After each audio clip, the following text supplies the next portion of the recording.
This is class number 2, and the entire evening is placed on one CD. The question is now, I'm going to run through this and give you an idea what the course is about. Okay. But before I do, I want to mention a book to you. There is a book we had thought of using, but the darn thing's out of print. Well, at Niagara University, we were given permission by the author, Father Vasky, who's quite elderly now. I think he's confined to bed or a hospital or something. This is one copy of his original work. But we were given permission to reproduce it. Well, by interpretative intention, as we call it in ethics, I can judge this. We have also permission to reproduce it. The only thing is, it's very nice and it's very descriptive and all the rest of it, but I think my notes are better. I honestly and sincerely think that. And as a matter of fact, Dr. Bonnet made a comment. He said he'd like to be following me, and since I'm doing my own course rather than follow Vasky. Well, I never did follow Vasky completely, but it referred the students to it to read a bit of it. Anyway, you can do that if you want to. You might pick a copy up. I don't know whether Niagara University has these other copies any left, or whether they're using it there now or not, I don't know. But anyway, that book is fairly good, but not good enough. There's a lot that should be in it, and there's some stuff that should not be in it. But that's not available in a library, are you saying? It might be in a library, yes. What about the internet? Well, you might get a second-hand copy from eBay or something like that. I don't know. Do you want to give us the full title? What is it? Certainly. By Martin, oh, it did. What's his name, Martin, is it?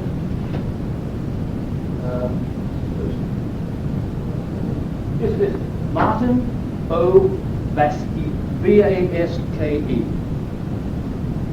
He was a Jesuit and was at Creighton University. In fact, I've got all of his works, I think. He's written a whole lot of student works. An Introduction to Metaphysics. He gives lovely descriptive stuff, you know. It's very good. Now, the idea is we're going to study the existence of things. How many kinds of existence are there? What kind of modes of existence? For instance, does a tree have the same kind of existence that you and I have? We're going to study existence and all its properties. It looks severe, but it isn't really severe. It's just that it's different from what you have often been reading or thought about. When an economist looks at man, he sees him as a working animal. When a biologist looks at man, he sees him as a sensitive animal. He looks at him a different way. A geologist would look at man and say, oh, he's the present era, there were men before him, or something like that. And somebody at weights and measures would see man another way. Somebody studying vegetative psychology, for instance, the psychology of trees and plants and things, what makes them alive, etc., they'd look at man as having the three vegetative powers too: nutrition, growth, and generation. Well, they're all different views of looking at it, but our view as metaphysicians is to see man as an existing thing. Now, what are all the properties of existence? What are all the modes of existence? For instance, we're going to study the beautiful. What makes a thing be beautiful? Why some things appear more beautiful than others, etc. Later, well, let me run down through this. First of all, we have a whole lot of preliminary stuff to study. Then we take a quick look at the history of philosophy to see how different philosophers treat it. Mainly we'll be concentrating on A1 to A7, but we will comment later on the others. It would be useless to study them now without having it in proper perspective. We study the nature of metaphysics. Then we look at the general concept of being. What is the general concept of being? And we show that it's an analogical concept. I'll explain that later. Then we find out the division of being. How many kinds of beings are there? Sounds like a tall order. But man is one kind of being. Dog is another kind. Colour's another kind. Relationship, father to daughter, that's another kind.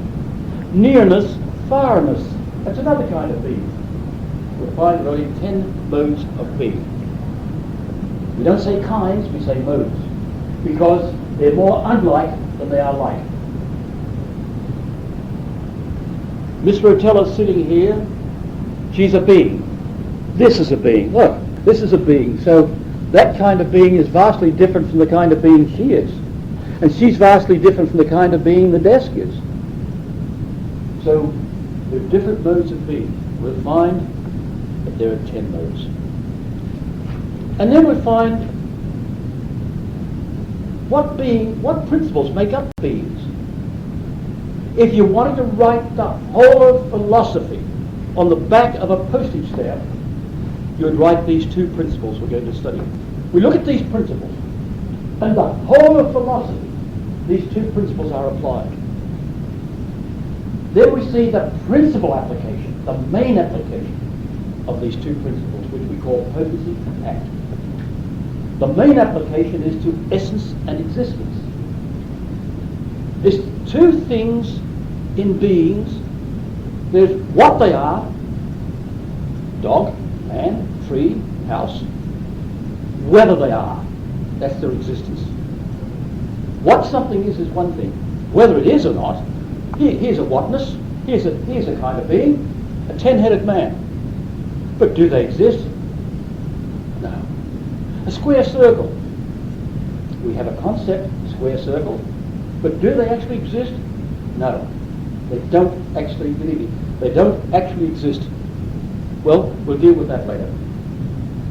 So it has no existence. Only a thought existence. So now we go then to the modes of being. Every being is one. It's what it is, it's one being. If it's 2 things, it's 2 beings. Every being is something. You don't say, oh, look at the being down there. You say, look at the house. Look at the dog. So every being is something, it's something. Every being is one.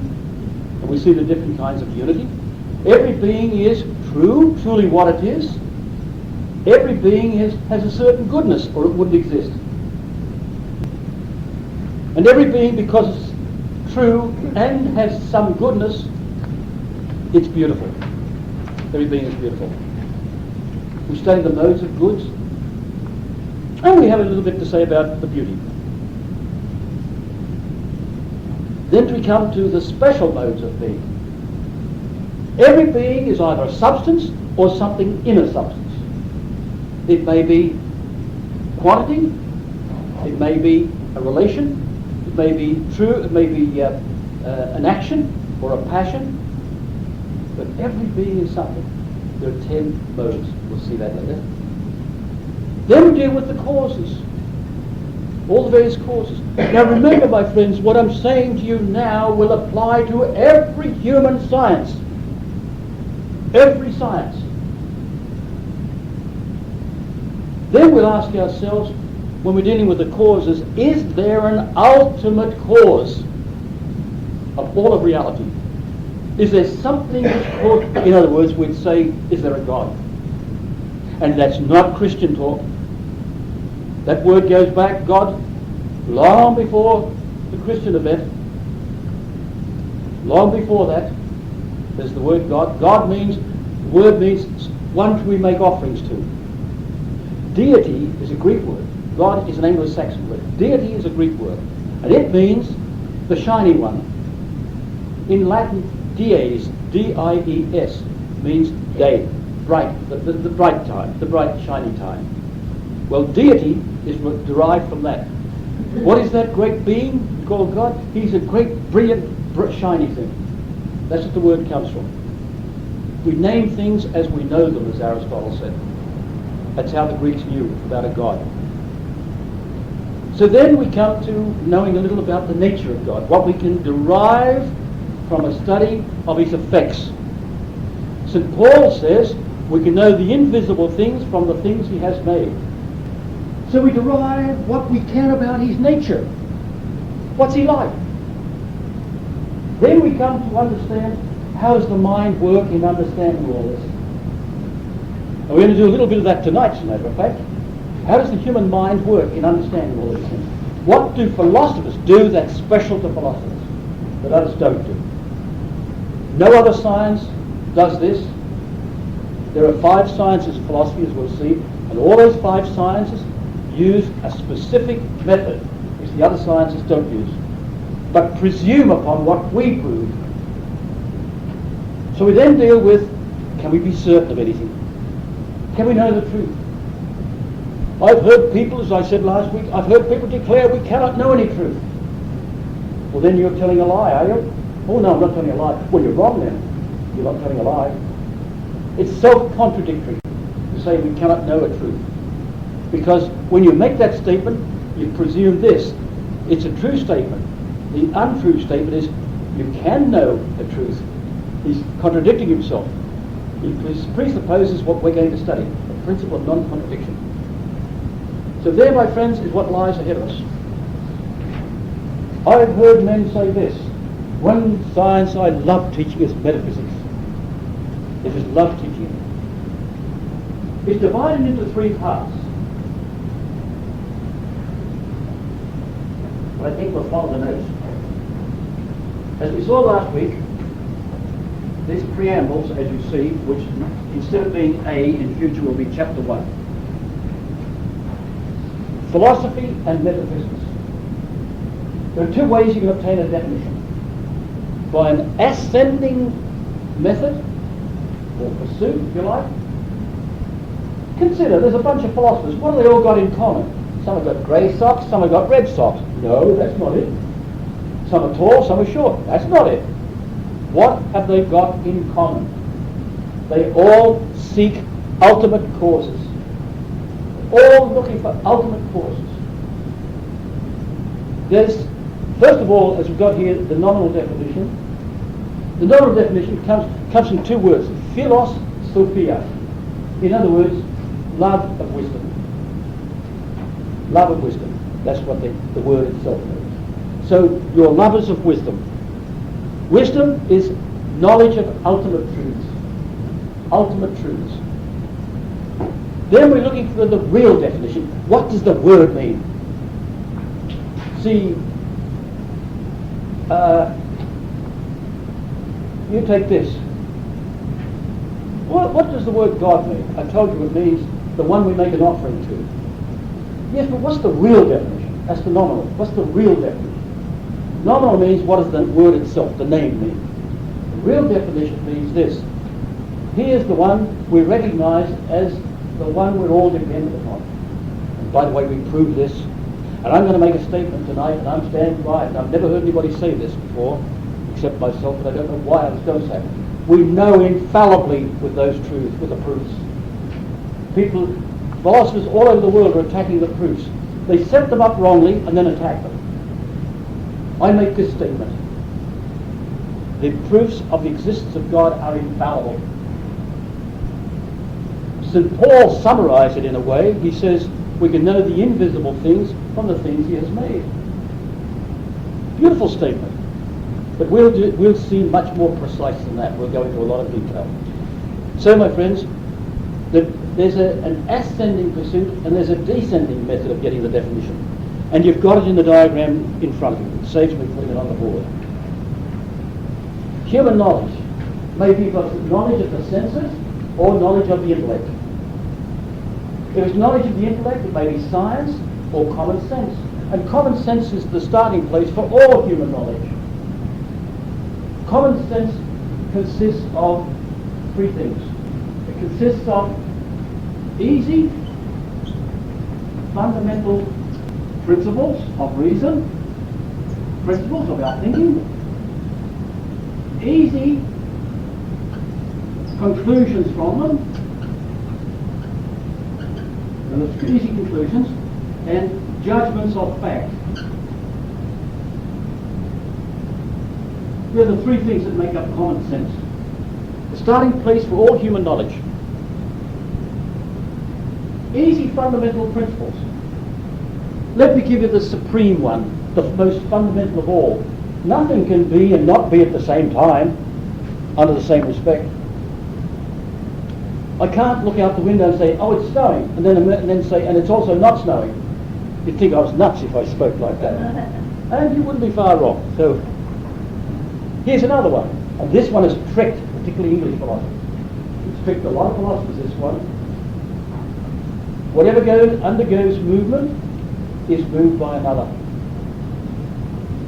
David Hume, supposedly the greatest of English philosophers, who is not an English, that's what the joke is, of course, he was a Scotsman. But he fell for that. He said, when I hit a billiard ball, and that billiard ball hits another one, we know of no necessary connection between the movement of the first and the movement of the second. He tricked himself with the word no. These very words are, I've summarised, I've got these very distinct passages on one page, which I should give to you eventually. We can know of no necessary connection. But what do you mean by no? He made an assumption, a pure assumption. The only knowledge we have is sense knowledge. He's right. If he says we cannot sense anything, we understand it. And we'll see that we'll be coming to it later. But David Hume tricked himself, just like Kant tricked himself. Those two are the two men who founded, the source of atheism, the rational source of atheism. Kant assumed that when the tree comes into my mind, it forms a compositive union with my mind, and consequently I don't know how much comes from my mind and I don't know how much comes from the tree. I know that 2 and 2 equal 4 in here. Do they out there? Well, we believe they do, but do they really? We don't know. Kant, the god of the moderns, Descartes and Kant, the god of the moderns, they made jackasses of themselves, all those philosophers. Modern philosophers have made damn fools of themselves. And the fact that we've ignored medieval philosophy has been a terrible scourge on this earth of ours today. We're going to be even worse punished for it, in my judgment. By the way, an English bishop just made a statement which I received on the computer, that what he's talking about, the bringing Christianity back to Great Britain. The English are a demoralised nation. They had the Catholic faith for 1,500 years and they've lost it. Now, he said what is needed to bring them back is metaphysics. What is needed today in England is metaphysics. The English have got none. Very poor, right back to the days of Kilwarden, about the 13th century. Anyway, this is the descending method. You can see we take human knowledge, divide it up into sensitive and intellective, then that leads us to another vision. One of the visions is science. So there's experimental or empirical science, and there's super experimental. Now those which are purely experimental, in which you have to look out the door and say, is there a dog in the corridor? Well, I'm sorry, but a book of logarithms or mathematics won't help you. But go and look, use your peepers to see if there's a dog out there. So that's what all the experimental science, or if you like, experiential, that word experiment. So an experiment, all an experiment is just putting your experience together in one little area. That's all it is. You see? It's giving you an extra experience. So that's the experimental or empirical sciences. All those sciences that ultimately determine all their knowledge by observation. Then there's those which are above the experimental. And that's divided into the ontological, or those which concern being, and they're the philosophical sciences, and those which concern the imaginary being, in other words, the mathematical sciences. So those which concern the ontological, or real being, as in ontos in Greek, they're those which proceed under a natural light in which we see the evidence, we don't believe it, and there's another one proceeding under a supernatural light. We believe the principles there based upon the teachings of, say, revelation. Revelation in some manner or another. Different ways things can be revealed. So sacred theology is dealing with real being, on one hand, proceeding under believed principles, and the other one, philosophy, proceeding or guided by understood principles, not believed principles. Excuse me. When you say supra-experimental, you mean above it, eliminating observation? No, never eliminating it. Because all knowledge ultimately comes from an experimental source, experience source. All knowledge comes through the senses, as Aristotle and Thomas clearly pointed out. All knowledge comes through the senses. Should I say, knowledge comes through the senses. But there's more knowledge in intellect than came through the senses. It's like this. Supposing there are 5 men walk through the door, and they're carrying big boxes. Now those 5 men, they all they know is they've got big boxes, heavy boxes. We are the intellect. We know what's in them. There's gold in the boxes. The senses bring more in than they know about. I just see colour, but the intellect knows it as an existing being. So the intellect goes beyond the senses. Maybe you should be in this class for that. If I learned something. So there's the way we arrive at the definition. So you could reason up there, you could say philosophy consists of a science, though it's 5 sciences, but for the moment we don't know that, proceeding under a natural light concerning real being, supramental, science, intellective, human knowledge. You call it that, in defining, if you wanted to. But that's the way we arrive at descending superfecity. You haven't got that diagram in front of us, it's a bit hard to follow. Please try and follow that. Now we come to page 2. I'm sorry, oh that's right, that's 4. That's, I'm sorry, I'm counting the page 4. Now we're on page 5. Definition of philosophy. So first we saw a definition of a science. What is any science? Seeking causes. Certain knowledge, not just opinion, or will it rain, or I don't know, but certain knowledge. Something we, for instance, I might say to Miss Rotella, what kind of a tree was in my garden in Australia? We had a number of kinds of trees, jacaranda tree, wattle tree, palm tree, lava tree, and all the different kind of, you've seen a lava tree, haven't you? You've never seen a lava tree? Good Lord, what's the matter with that? Oh, sorry. You're bad. Anyway, Human nature. you'd be surprised how many people I've caught with that. I had a man I worked for once when I was a young pharmacist, and he was lava tree. I don't know that. What he says, and his daughter caught on quick, and she said, "Daddy." he was puzzling. A lava tree. What kind of a tree is that? You know. Anyway, the definition.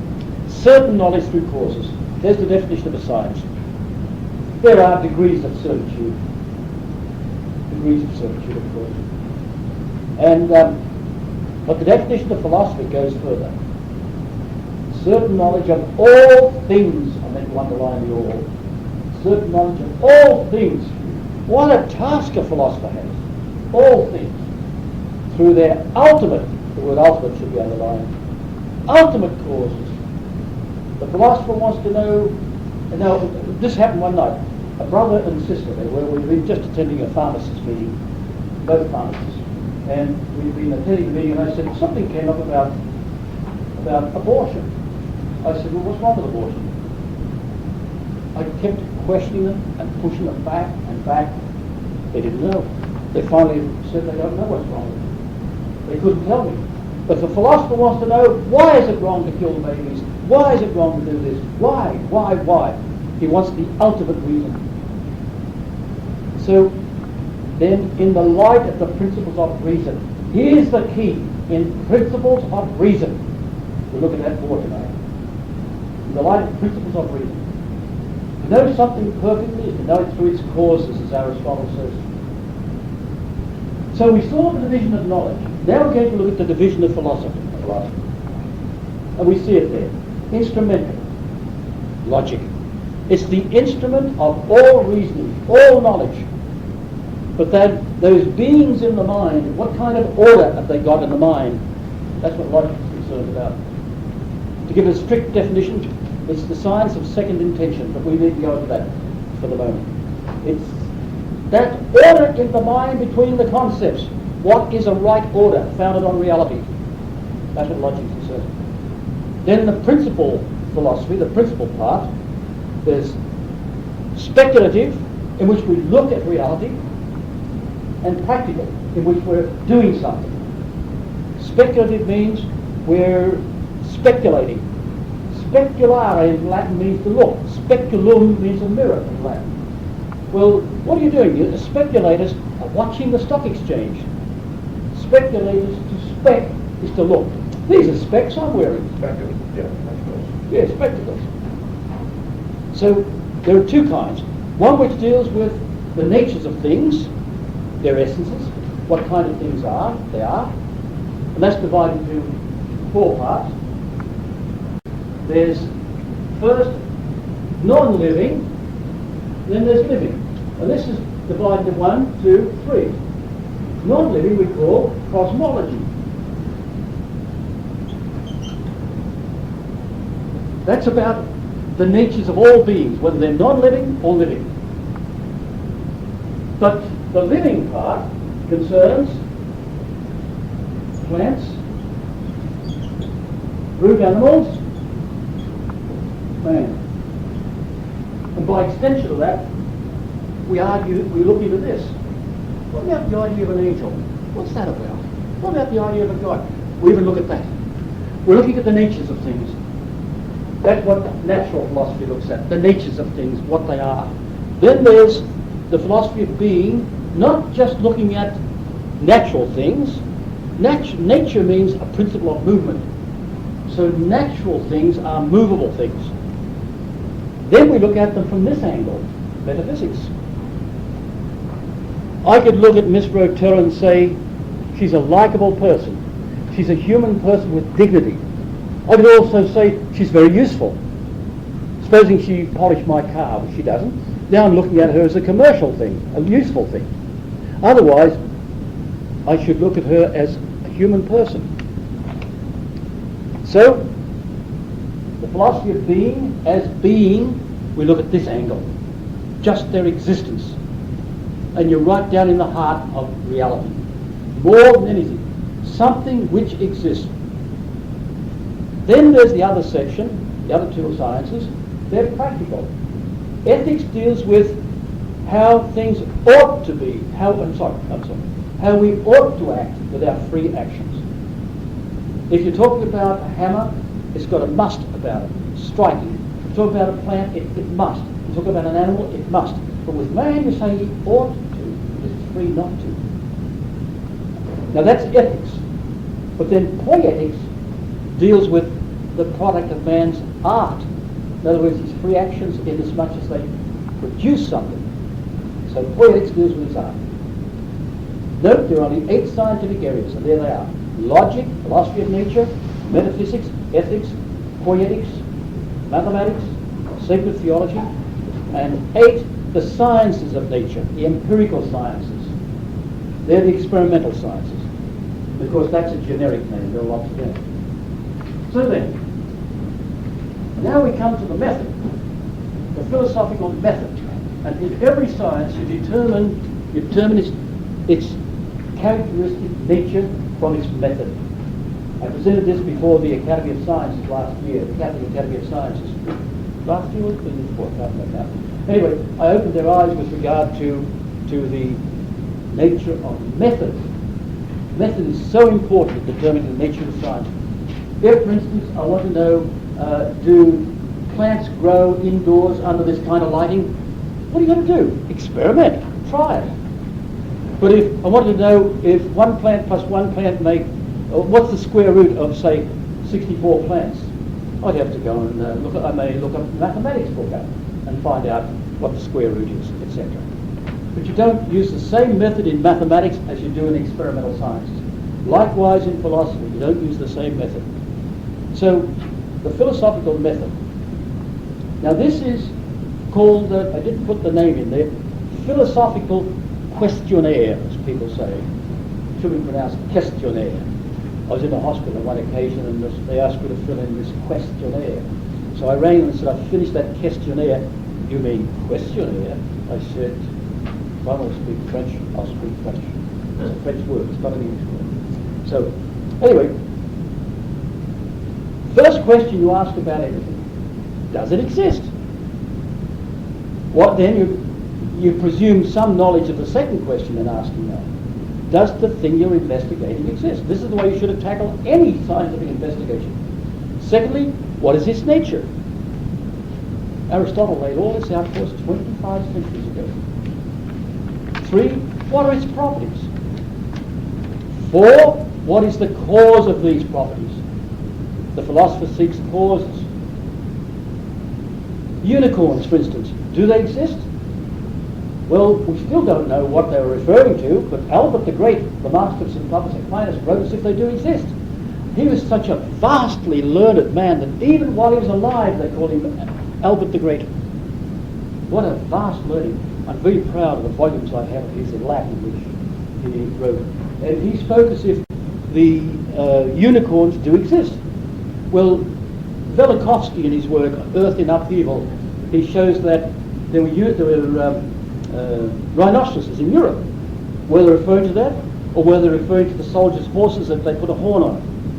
And some ignorant persons thought that they were dealing with unicorns. I don't know. I don't know anybody that does know. So do they exist? I presume you have a knowledge of some knowledge of it. Well, what is their nature? It's meant to be. What properties do they have, and why do they have these properties? What's the cause, in other words? Well, let's tackle man. That's an easy one. Does he exist? Well, I think so. I used to the look of some girls on television, I'd say, man must exist. Now, let's just represent man. We prove in philosophical psychology that man is a rational animal. We also, from common sense, we know this, that man is a talking animal. He talks. He's a laughing animal. He's a social animal. He's a political animal. He's a scientific animal. He's an economic animal. He's a religious animal. Whoops, religious, that's it. So there's the third question. First question, does he exist? Second question, what is his nature? Rational animal. Third question, what properties does he have? Fourth question, why does he have these properties? What causes him to have these properties? And it's very clear that they follow on from his rational nature. Man is laughing because he's rational. It's an expression of what he's understood. A kookaburra sounds, while I was in Australia just a few weeks ago, at my brother's house, sitting on the back veranda for a while, we're having a cup of coffee. Here we can hear kookaburras laughing. And you know, they start off with a, you know, they burst out. I've done this in a forest, I've started a whole lot of laughing. But it's only the matter of laughter. Parrots, I'd walked past a home on one occasion, I remember, I was coming from a hospital in Sydney, going to visit a friend there, and I heard, "Pretty puppy." It was a parrot, big sulphur-crested cockatoo. I just heard them screeching and squawking around my brother's place. And but it's the matter of laughter, the matter of speech. It's not true speech. The laughter is only the matter of laughter, not true laughter. We've got one there in Australia that I've heard speak 6 languages. In fact, I own one. It's called a tape recorder. That's all that parrots are, just like tape recorders. Natural tape recorders. When the house is on fire, what's the parrot doesn't say, "Get the fire brigade." What does it say? It says, "Pretty puppy, what a cracker." That's all it'll say. Or something like that. Usually it'll just squawk, of course. So, man is by nature, what's he doing when he's talking? He's expressing his rational nature. What's he in social life? Rational. Political life? Rational. Scientific life? So, there it is. That's what it is. This is the essence of man, and it's the only thing we know the full essence of. The only thing. We don't know the full essence of this little lady, or that lady, or this lady, or this little. We know the essence generally of man, the genetic essence. And the only way we can really know the individual person is, I've always maintained this, by loving them. By loving them, you see things from their eyes. That's the real way to get to know an individual person. Love them first. See them as some lovable person. We use depth psychology. We plunge down into the soul by making them reveal things about themselves, bringing out of their nature what they've got within them. That's what depth psychology does.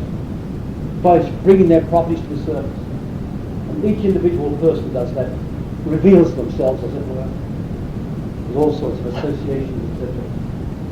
Now, so this is the ultimate question. This is the cause of that. That's what the philosophers are after. So these 4 questions laid out for us by Aristotle have done a wonderful job in telling us how to discover what things are. The 4th question is the most important. But yet, now concerning causes, by the way, Father Regis was one of the great men of this past century. Last time I saw him, every time he saw me afterward, visiting Montreal or World Congress of Philosophy, he'd come and he always grab both hands and he'd hold you close to him like this. How are you? So good to see you. See the depth in men like that. Great men, I've noticed that now. Very warm, their associations. Lovable people. And Regis wrote a magnificent big book on Epistemology. Wherever I saw them, I grabbed them. I have about 5 copies. I've given most of them away now to teaching philosophers. And he said one thing in class that startled me. According to Schultz, which is a big book written in Latin, German, I think, and Latin and Greek. And in that book, he said, now I've got a copy. I picked a copy up sometime later. It says that nobody knows the meaning of the word cause. I was startled. My master in Australia taught us what cause meant. He was the greatest man of the lot. An Australian boy from Bush. He was the man I studied under for about, I don't know how many years, 20 years or something. Anyway, let me show you what the word cause comes from. It comes from the Latin, meaning to shake. What? It went to, I think this is the order, quaus. Then it went to caus. Calcine Latin. What? I think it went Q-U-A-T, something like that first, then quos, and then calcine. Remember, spelling wasn't exactly wonderful in past years like in those eras. They would often write things just as they thought it sounded. The QU they'd write as a C, etc. But that's the meaning. You shake something to find out what's in it. You've seen a little baby do this. You give them a new toy. They'll often shake it. If it has any rattle in it, they'll be shaking it all the time. Shaking it. To try and see what's in it.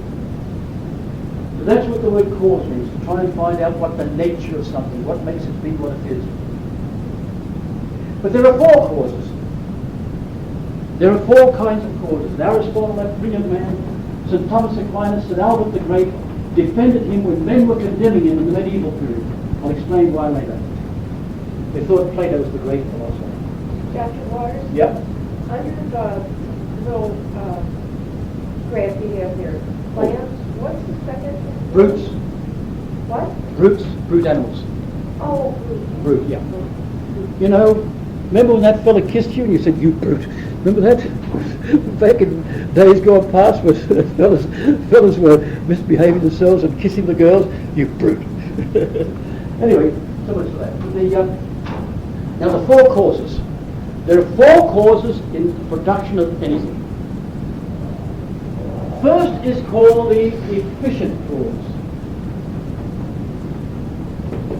Then there's the final cause, the end for which it's made. Now, we call this water. Efficient cause we call sometimes the making cause, the one that makes it, brings it into existence, which produces it. That's the efficient cause. The final cause is the reason it was made. What's the end you have in view? You put the kettle on the fire and it produced, put hot into the water, and it's that. That's what we do most of the time. We just put what we call accidents or these qualities into some substance. The student pointed out to me one time, he said, how can you produce hot water and call it coffee? So that's all you're producing is hot water here. So we call this the form. We call this the matter. So we call this efficient cause, the formal cause, the material cause, and the final cause. Aristotle left us those. A Dr. Koch, K-O-C-H, came from Egypt to Australia many years ago, and he said to my old master, he said, I've been searching for that all my life, he said. He said, as we saw in these four causes, been searching for all my life. The efficient cause, we sometimes in sort of slang English will say making cause. This is the endy cause, the end for which it operates. And my ghost, that's neglected in dealing with abortion, in dealing with capital punishment, in dealing with euthanasia. That's absolutely neglected. Yet it's right down in the very, very determining nature of the act. It's the very essence of judging whether it's a morally good act or a morally bad act. Now, these two terms have to be understood. Whatever determines anything in any manner whatsoever, we call a form. The form is the inside fixer. Water can be either cold or hot. Cold or hot. But the form put in it determines it to be hot. The lack of that form determines it to be cold. Here's a block of marble. It's got Socrates' shape in it. The marble is the base, or is the matter. The shape of Socrates' face is the form. Whatever in a thing fixes it to be what it is form. Now let's consider that block of marble. It's not Jenna, it's not the tree, it's not the dog, it's the shape of Socrates. So the marble is merely potential to be this, that, or that. The marble, I'm sorry, I switched to there. I'll just get back over there. The marble is marble, not wood, not gold, not Jenna. The marble is marble. So there are two forms in that block. One which makes it be marble and one which makes it be Socrates. One which makes it be this substance and one which shapes the substance. Different forms. One kind of form we call substantial form. One kind of form which belongs to that is called an accidental form. What befits or comes to the marble. So there are two kinds of beings, you might say. There is substance and there are other things which belong to substances. Shape, size, weight, all that. We call them accidents. And what is an accident? Say, oh, something happened to me. Well, something happened to the marble. Namely, it was affected by Socrates' bust. So they're called accidents. Anything that's other than the substance we call an accident. Belongy be. It belongs to substance. Substance just bees. Accidents, bees in a substance always. Did you ever see a walk going down the street? No, you've seen a man walking. A walk belongs to a substance. In fact, we can describe different kind of walks. There's a trot, there's a jog, there's an amble, there's a gamble or something, a stroll, all different kind of belonging bees. There are colours, there are shapes. So we'll see later that, or we'll just summarise this first. The hot is an accident of the water. It belongs to water. There's a form of the hotness, there's a form of the waterness. We call this a substantial form, we call this an accidental form. So there are four forms. I'll stop here. First of all, quantity comes to something. Quality then, a thing can only be white if it's got quantity and relation. Now, when, where, action,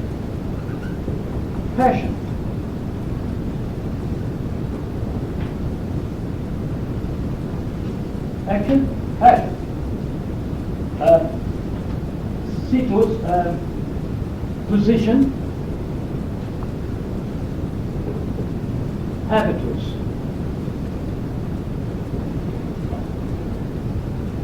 Position. Above that would be a substance. For instance, a boy. Here's a boy, 6 feet tall, quite happy, underneath a tree, Friday, near Niagara Falls, eating an apple, enjoying the sunshine. He's seated now, I shouldn't have mentioned seated up there, and he's got his best clothes on. Habitus means clothed. The mind is clothed with all your knowledge, for instance. So, and now, you might say, what does a philosopher do? What does he do? But what does a mathematician do? A mathematician, let's say there's 1, 2, 3, 4, 5. He evaluates these in terms of its principle. One's not a number, one's the principle of number. A lawyer rang me on one occasion, and somebody had arranged, had determined in their own mind the next day they were going to pick up some furniture which they'd stored at my house. I did this for the realtor as a favour when I bought the house. And a woman rang me and said, I want my furniture, I'll pick it up tomorrow. I'm sorry, I can't give it to you tomorrow. The van turned up. Next thing a lawyer's on my back. Why wouldn't you give the furniture over? I said, I'm sorry, I'm not just at anybody's beck and call, etc., etc. He said, she's tried it at least once. I said, what's the difference between once and at least once? I sort of squawked the other end of the line. He didn't know how to answer it. So at least once and once. I can't see the difference. Anyway, to the top of this one. Go down the chalkboard. There it is, yes. Dry out. So, once is the principle of number. That's what one is. But what's the mathematician do? Judge everything in the light of ones. Or, if he's doing Euclidean geometry, straight line between 2 points. Or if he's dealing Riemannian or Lobachevskian geometry, he'll say, not the shortest distance between 2 points. They all have their uses. So what does the philosopher do? He judges facts in the light of the principles of reason. Now, if you learn nothing else tonight, please, my friends, grasp this.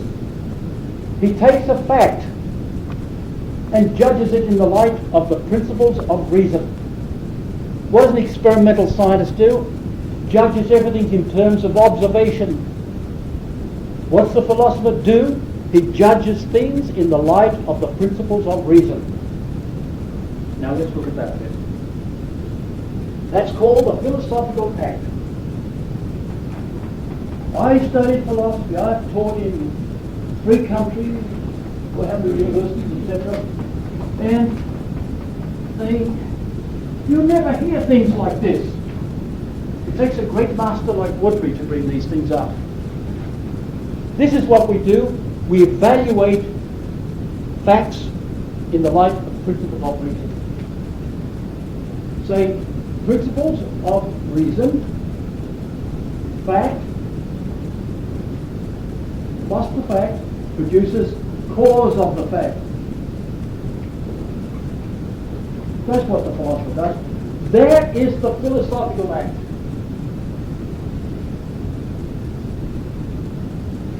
Here's a philosophical act.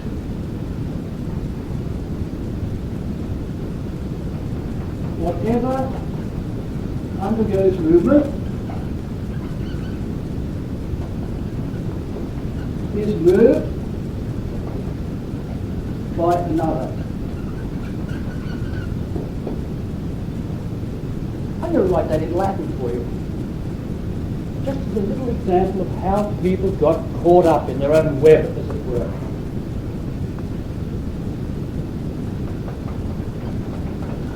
Quid movetur ad alio will be ruled.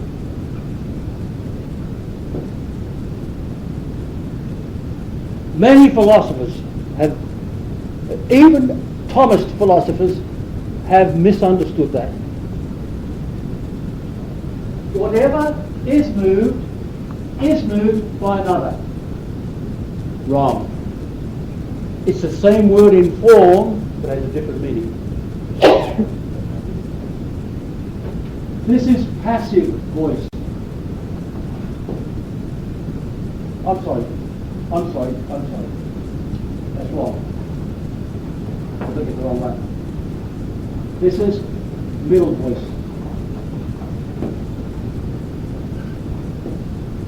This is passive voice.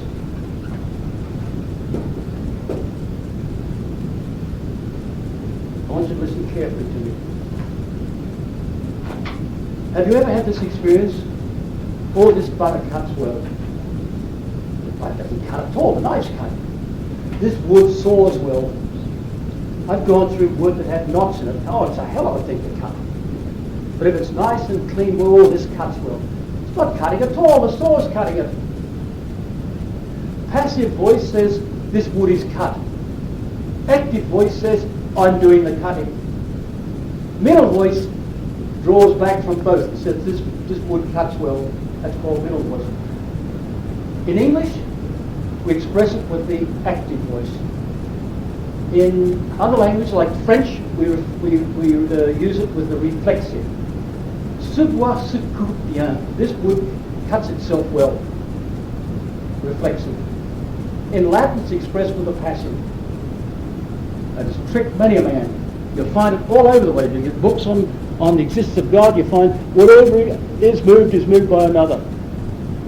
It would be all right if you understood what you meant, but most of them who write that do not. Whatever, so I translate it this way, whatever undergoes movement is moved by another.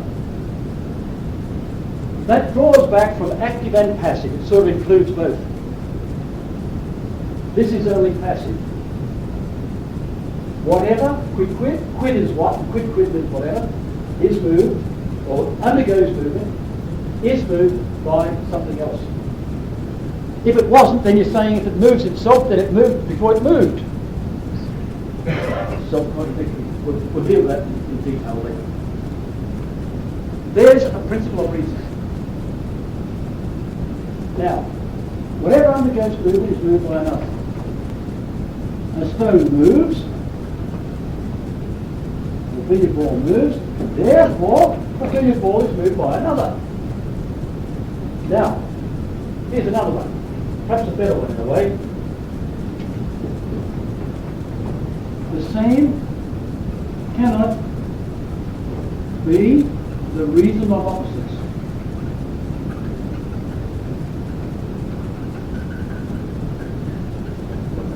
That is a principle of reason.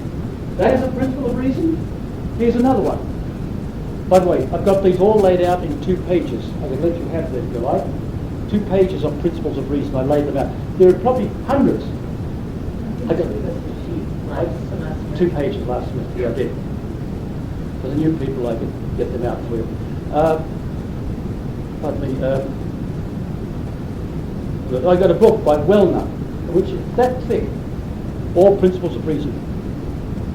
There are only a couple of books written on that, but I know I'd like that. A book by who? Wellner. W-U-E-L-L-N-E-R. Wellner. Pretty sure that's the way it's spelled. Oh, dear. Look, I've got his name and bibliography there, I think. I'd have to look at that now. The same cannot be the reason of opposites. That's therefore the point of that, of course. Man and Bill are opposites.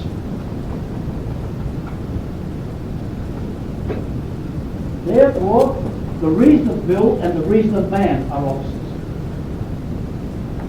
What makes something be man is one thing. What makes him be this man is another thing. Each thing has in it 2 reasons.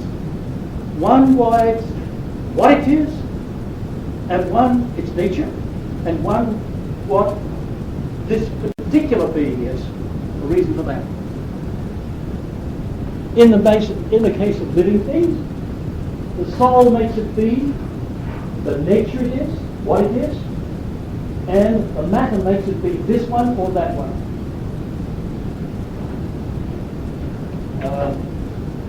Whiteness, that's only one thing. Whiteness is one thing.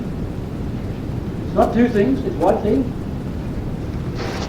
This whiteness and that whiteness are two different things. This whiteness is made this by the matter it's in. This whiteness is made this by the matter it's in. By dividing the matter, I divide the whitenesses. There's this, that one now. So two principles. We use that particularly when dealing with living things. The reason this is man, we call that the soul. The reason it is this and not that is the matter. Matter is the divider. Even though husband and wife, when they break up, what do they fight over? Material things. Non-material things unite us. Material things divide us. Like my friend, Professor Larry, I'll just call him, at Ottawa. He was to drive me down here to live in the States. And he said, he phoned me, he said, I can't do it. Why not? Lou has left me, his wife. I said, get to the bank, Larry, quick. He said, oh, she wouldn't do that. She did. What's the rest of their lives turn out to be? I need some more money from you. The kids need money, you need money, we need... Material things divide. Spiritual things unite us. So, but principles of reason. The philosopher is above all guardian of the principles of reason. He illuminates facts, the most universal facts. Here's one. Evil exists, beauty exists, truth exists. Not like the biologist. He has to go and look and say, yeah, there's such a percentage, there are kangaroos here, or there are wallabies here, yeah. By the way, while in Australia, my niece's husband took me for drives through Oakley Park. I remembered it, hadn't seen it for many years, and I enjoyed it. Suddenly, right across in front of us went swamp wallaby.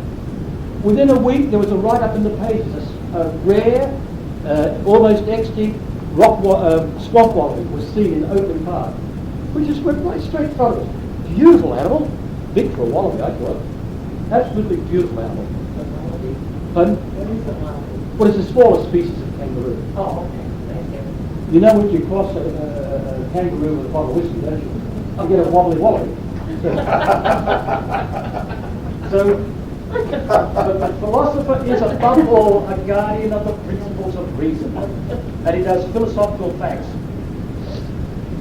Look at the scientists, how they guard their principles. Observation. They will deny anything. Oh, you can't observe that. I've had students say it, but you can't observe this. No, you can't observe nearness either. You can't observe relation. It's intelligible. You can't observe it. You can't observe father and daughter. You can't observe all sorts of things. If you observe her, you observe me, but the relationship, you don't observe that. So the philosopher guards principles of reason. And we get them because from the senses, they come through the intellect, but the intellect abstracts, draws away from the individual experience and pronounces within itself the principles of reason. So that's called a philosophical act, my friends.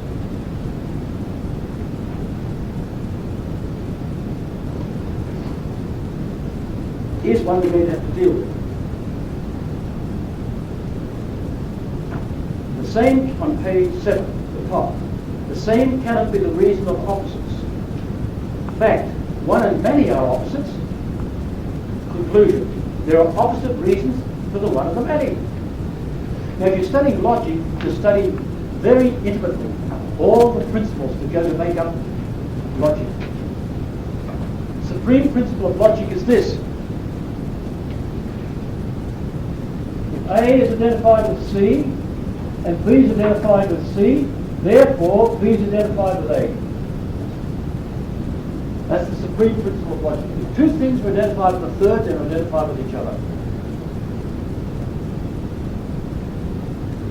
Here's another one. The reason of man and the reason of Bill are not the same. Because the same cannot be the reason of opposites. If I put a chicken in the oven, and it comes out hot, then I put a chicken in the oven and it comes out cold, you say, whoo, something's gone wrong. Or the chicken goes in the fridge, one comes out hot and the other comes out cold, you say, holy mackerel, something's happening here. The same cannot be the reason of opposites. So one and many are opposites. Therefore, there's a reason of one and a reason of many. So, the next problem we tackle is the problem of metaphysics. Does this problem have any relevance today? Metaphysics is all but forgotten in many universities. They teach a course in metaphysics very often, and they'll even give, say, freedom of the will as part of metaphysics. That's philosophical psychology. That's philosophy of human nature. That's not metaphysics. They'll deal with all sorts of things and call it metaphysics. They don't know where else to deal with it. Even a great man like Regis was confused over something that would be having fears of hell, namely the nature of Epistemology. Well, let me say a word or two which I omitted before about metaphysics. There are three parts of metaphysics. And we didn't deal with that because I thought it would come up later, or I think it's a good enough time now. First is epistemology. I don't like that name. When I studied it, we called it defensive metaphysics, which a lot of the old Latin masters used to call it. We call it criteriology, critical noetics, etc., etc. It means this: can we know any truth? Can we be certain of anything? It was, in a way, my specialty. My doctoral thesis was done in that area. But the thing is, this is what the problem is. Can we have those beings out there in our minds? Can we know the nature of reality? Can we know what it is out there? We haven't started metaphysics yet. Don't forget that. And don't be turned off by what we've done tonight. This will come to you later. Let's go off there. Oh, no. So we'll see all that. It'll all come out and come clear in the end. So don't be scared off. This is easy to be in philosophy, to be scared off. Because you say, oh, this stuff is very profound. Not nearly as much as it might sound. It'll come to you. It only requires common sense. Remember that. Even the church, when insisting that it's free to study all this, to get into the priesthood, you've got to have common sense. You don't have to be a brilliant genius or anything else. So, epistemology is the critical science. It's really, in a way, the very basis of everything. Then, once we show that we can have a knowledge of reality, we deal with ontology, which deals with being. It's the science of being. Yes? We can have a knowledge of reality that is not based on any assumption, or that has to be based on some assumption. No, not based on any assumption. Any at all. Any at all. Critically defend the thing. When I say any at all, I mean having in mind what you mean by an assumption. You start off and you critically defend what you seem to assume in the first place. Put that way. So you start off, everything starts in common sense. The only place you've got to start. All start in common sense, but you critically defend it. So to some extent it is inductive reasoning. Not inductive, no. But the word inductive is used two ways, so be careful. By inductive mean this. We tried this bit of silver and it conducts electricity. Oh, that's good. We tried that bit, it conducts electricity.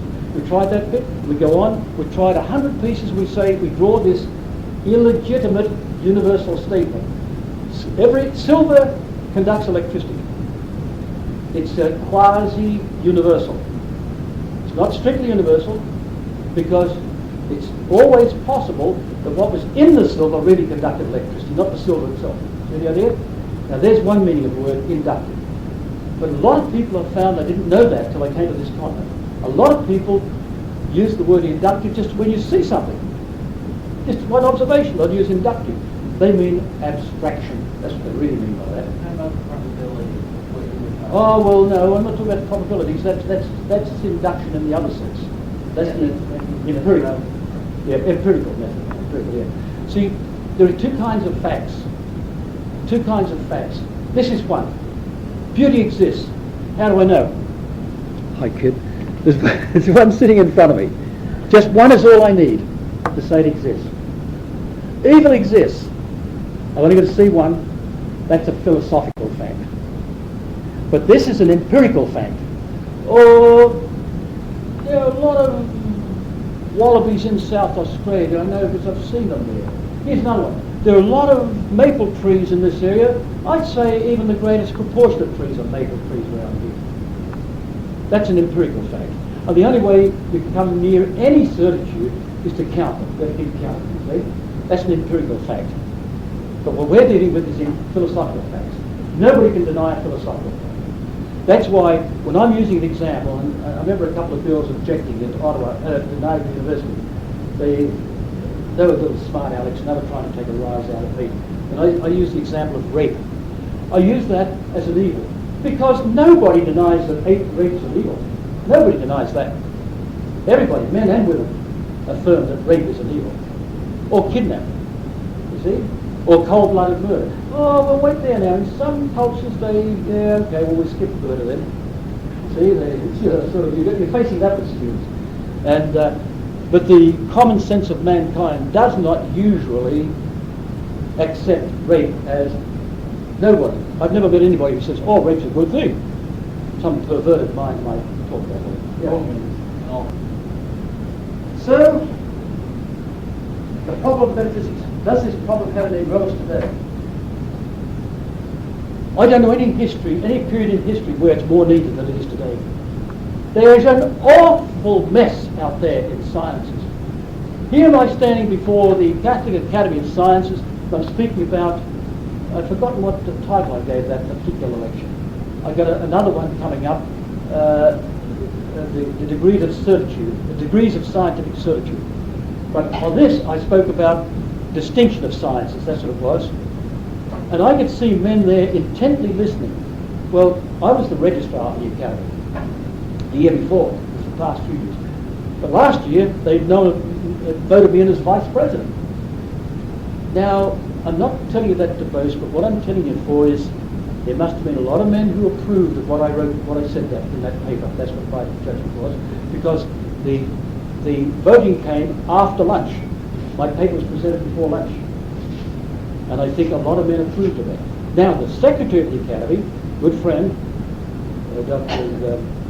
Grady, Tim Grady, marvellous pharmaceutical chemist. They're working in higher medicines and all that sort of thing. He said a lot of people wouldn't recognise these as sciences. By the time I'd finished, I think he started to change his mind. I could see it in his manner, to be honest with you. And so, to squash them finally into the ground, I want to deal with degrees of scientific certitude. We'll be seeing that in our course. But it's amazing, men who don't understand science, that are scientists, really don't understand science, they think they do. How can you reduce this ultimately to observation? But metaphysics is needed, because here we learn really to distinguish the sciences, to give them proper nature. And you don't do that in chemistry, you don't do that in physics. I've studied chemistry, physics, geology, botany, zoology, and human sciences, and you don't do that in any of the sciences I've ever studied. Oh yes, the concept of being, this is chapter 2. We've got B on the page here, but there'll be chapters in future. We've decided, for those who came late, to change the A's and big A's and big B's into chapter 1, chapter 2. The reason it was done here in the past was because students were getting mixed up between what I was calling chapter here and what they had in their chapter of the book there. That's the trouble. So we decided now to go back to the proper practice, chapter 1, chapter 2. It's unfortunate that I'll let you have that, but you probably have to copy only a couple of pages to fix that up. We'll do a brief historical survey of some replies to this question of how the concept of being relates to reality. We have a knowledge, an idea, if you like, of being. We call it a concept. We won't get into the logic of that. An idea is something you produce in order to do some action. A concept is where you grasp reality, this great grasp of reality. We've got an idea of being. And a brief historical survey. But first I put down the different sections of history that exist. The ancient period is usually called from 600 BC to 200 AD. By the way, I get very mad when I hear on radio and television BCE, before the Common Era. And then what's the other one? ABCE, isn't it? No, it's just AE. AE. No, Okay. no, it's not. Hang on a minute. It's Common Era and before Common Era. CE. Yeah, they usually use the Common Era before Common Era, don't they? That's right. Which is an anti-Christ action. And by the way, there are professional liars. One of them was H.G. Wells. He made a profession of being a liar. He said it was doubtful there ever was a man named Christ existed. Well, I have gone to the trouble. I took a course once of about 3 or 4 lectures on the existence and nature of Christ. And Dr. Morris, who dropped dead at 40, he was one of only about a dozen men in the world with a degree of, what was it called, the Doctor of Sacred Scripture. It takes 10 years. I think you have to live 6 of them or something in the Holy Land. It's one of the most difficult degrees in the world to get. And you have to know 6 ancient languages, if I remember correctly. I knew 2 of them, and both Australians. And Dr. Morris gave us lectures on the existence of Christ. Nobody in history doubted the existence of Christ until about the 20th century. I've got Tacitus, the histories of Rome at home, the histories of the ancient world, and here it is, he's talking about this rabble-rouser called Christ. He's talking about the rabble-rouser, and all these followers called Christians, named after him. Pliny the Younger, Pliny the Elder. And Tacitus never became a Christian, but he didn't deny the existence of Christ. It's fascinating to read this, by the way. And by the way, there's the bit just after this, he talks about this another rabble-rouser, Spartacus. I found that very interesting, having seen the movie a couple of times. But, and one interesting thing I found in there, we always, you've heard the while Rome burned, what is it? Nero Fiddle. Yeah. It was thinking, not Fiddle, according to Tacitus, because that might be worse, I don't know. But anyway, but it's quite interesting, he slams at Christ for being a rabble-rouser, So, then comes what we call the patristic era. That is to say, the era of the fathers of modern civilization. Where did modern civilization begin? In Greece and Rome. Rome was more known for its law. Marvellous when you read Cicero on the foundation of the natural law. And philosophy and all the rest of our knowledges really in Greece. So the cradle of Western civilization is Greece. Well, the patristic period, the ancient period, the patristic period particularly were Grecian. Then came the so-called scholastic period, 700 AD to 1300 AD. There's where, see, it was about 9th century when Europe was settling down after the barbarian invasion. It swept across Europe in 4th, 5th centuries, etc. And Europe was settling down about the 9th century. So the scholastic period, that from the 9th century onward, just flowered after it. That's what happens when things are organised rightly in the body economic. When things are rightly organised, they flower. Why are we in a muddy bless, as I heard a girl call it once? Why are we in a muddy bless, a bloody mess now? Because we've got the body economic all messed up. It probably is the worst state that's ever been in the history of mankind, the body economic at the moment. And the result is, everything is wrong. But if you get things right, they'll blossom. And by the way, blossoming is spreading across Europe. Now, the Centre for Economic and Social Justice, which is in Washington, D.C., and they're wonderful friends of mine, Michael Greening and Dr. Norman Curler. Dr. Curler is the head of it, the president of the organisation. He's asked me to preside over a national conference in St. Louis this year, probably in August, on ownership. This ownership idea is spreading across Europe. The Catholic Church has been talking for a century or 2 about that, and nobody listens. Suddenly they get hold of the idea, and it's spreading across Europe, and Europe's starting to blossom economically. Private ownership being restored to the people. Not through force, but through helping them and advising them and helping them with all sorts of things. There was a place in Australia that was going broke. In fact, I know about 3 places. Over in Antigonish in Canada, the same way. They did a marvellous experiment. The Jesuit just advised some very poor fishermen get together, form a cooperative, borrow money for the cooperative. Next thing, they own their own packing works, and they told the packing people to go to hell. The Reader's Digest years ago did a beautiful job on this, talking about it. They've got, this Jesuit convinced them to stay together, and they paid their boats off, which they all owed money on. They bought their own ships and their own packing works. When the body economic is functioning right, people can be happy. The same with our health. There are 4 levels in society, 4 levels. The body economic, the body recreated, the body politic, and the body cultural. We've got the vegetative life in us. We've got the same as plants. We've got sensitive life, the same as brute animals. We've got rational life. If the body's not right, my friends, everything you do is a burden when the body's not right. You know that. You've been sick with the flu, sick as a dog. The point is, in the body economic, when it's messed up, the body cultural is wrong, and the trouble is the body cultural will stimulate worsening of the body economic. Everything goes wrong. Well, anyway, we come back to that. Then the 14th century to the 17th was a period of decadence. Not according to some of the books you read, but it was an awful founding of the modern mess. Descartes, the father of the modern mess, with his silly arrogance, proceeding as a mathematician in philosophy. That was his problem. He introduced mathematical method into philosophy and wrecked it. But now, nobody accepts these men now. They'll use them as a stepping off point, but they don't accept them. Philosophy's in a mess, and consequently there's chaos amongst the sciences. In the body economic, there's chaos. There's chaos in lots of things today. So the decadence was that arrogant period, the arrogant people like Descartes.